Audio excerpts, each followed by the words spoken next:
Hello दोस्तों, स्वागत है आप लोगों का एक और नए वीडियो में, जो कि हम टॉप 10 फिजिक्स के क्वेश्चन कर रहे हैं। कल हम लोगों का 40 क्वेश्चन हो गया था। कल 50 क्वेश्चन हो गए थे। आज हम 51 क्वेश्चन से शुरू करेंगे। तो आइए शुरू करते हैं। पहला क्वेश्चन है 51 नंबर। दूध से क्रीम निकालने में कौन सा बल लगता है? ऑप्शन ए है अपकेंद्रीय बल, ऑप्शन बी है अभिकेंद्रीय बल, ऑप्शन सी है उपकेंद्रीय बल, ऑप्शन डी है बाह्य बल। ये आरआरबी 2005 में पूछा गया क्वेश्चन है। तो इसका जो सही उत्तर है वो ऑप्शन नंबर ए अपकेंद्रीय बल। इसी तरह आइए देखते हैं क्वेश्चन नंबर 52। जब एक पत्थर को चांद की सतह से पृथ्वी पर लाया जाता है तो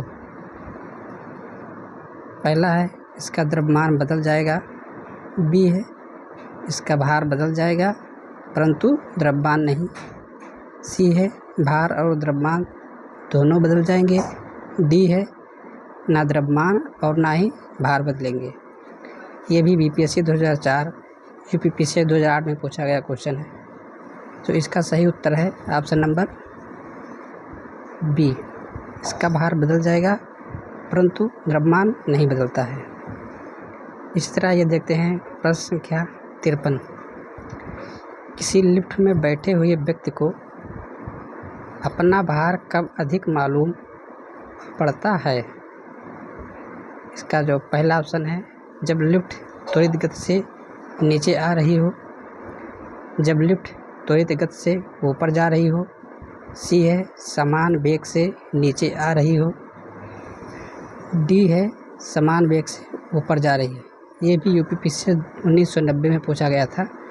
तो इसका जो सही उत्तर है जब लिफ्ट त्वरित गति से ऊपर जा रही हो, ऑप्शन नंबर बी, तभी व्यक्ति का भार उसे अधिक महसूस पड़ेगा। इसी तरह ये देखते हैं क्वेश्चन नंबर 54। एक लिफ्ट में किसी व्यक्ति का प्रत्यक्ष भार वास्तविक भार से कम होता है जब लिफ्ट जा रही है।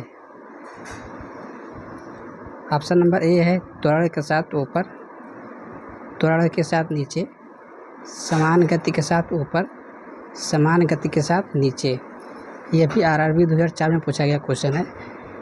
तो एक व्यक्ति का भार उसका जो भार होता है वास्तविक भार से कम जब होता है जब लिफ्ट जो है त्वरण के साथ नीचे आती है, तभी व्यक्ति का भार उसे कम महसूस होता है। इसी तरह ये देखते हैं क्वेश्चन नंबर 55। पृथ्वी के गुरुत्वाकर्षण का कितना भाग चंद्रमा के गुरुत्वाकर्षण के सबसे नज़दीक है? इसका ये है पहला ऑप्शन 1/5, बी है 1/4, सी है 1/6, डी है 1/8। ये भी आरआरबी 2005 में पूछा गया क्वेश्चन है। तो इसका जो सही उत्तर है ऑप्शन नंबर सी 1/6 भाग। इसी तरह आइए देखते हैं क्वेश्चन नंबर 56। लोलक की काल अवधि यानी टाइम पीरियड डैश पहला है द्रव्यमान के ऊपर निर्भर करता है, बी है लंबाई के ऊपर निर्भर करता है, सी है समय के ऊपर निर्भर करता है और डी है तापक्रम के ऊपर निर्भर करता है। तो लोलक की जो टाइम पीरियड होता है वो लंबाई के ऊपर निर्भर करता है। ऑप्शन नंबर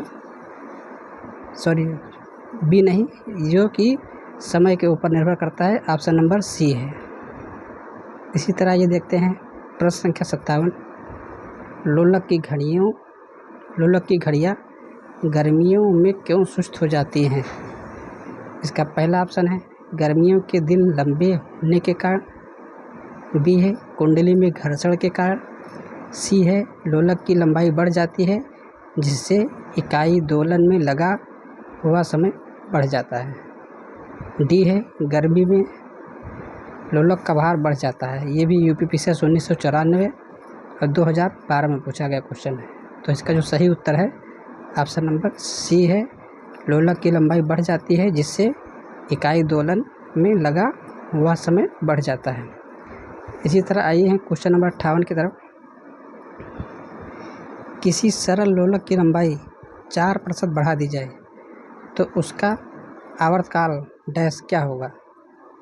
ए है 8% बढ़ जाएगा, बी है 2% बढ़ जाएगा, सी है 4% बढ़ जाएगा, डी है इनमें से कोई नहीं। ये भी RRB 2004 में पूछा गया क्वेश्चन है।